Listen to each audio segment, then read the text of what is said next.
మన మతంలో 3 కోట్ల మంది దేవుళ్ళు. సో ఇన్ని దేవుళ్ళు ఎందుకు అవసరం? నిజానికి మనకు మతం లేదు.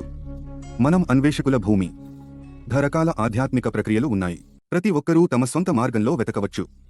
మాకు దేవుడు లేడు. మీరు ఎవరినైతే పూజిస్తారో, మీ శివుడు, మీ రాముడు, మీ కృష్ణుడు, వారు ఒకప్పుడు ఈ భూమిపై నడిచారు. వారు జీవించారు, వారికి కుటుంబాలు ఉన్నాయి, వారికి పిల్లలు ఉన్నారు, వారు యుద్ధాలు చేశారు, సరేనా? మరియు వారు మీ జీవితం కంటే ఎక్కువ డ్రామా. అవునా కాదా? కానీ వారు జీవించిన విధానం, వారు తమ జీవితాన్ని గడిపిన విధానం కారణంగా ఒకటి వారి పూర్తి స్థాయి జీవితం.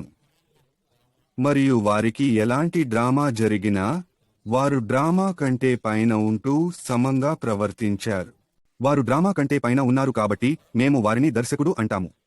క్షమించండి, మేము వారిని పిలుస్తాము. మేము వారిని దైవిక వ్యక్తి అంటాము. మిగిలిన వారందరూ డ్రామాలో ఉన్నారు, డ్రామాలో చిక్కుకున్నారు. మరియు మనమందరం నటులం.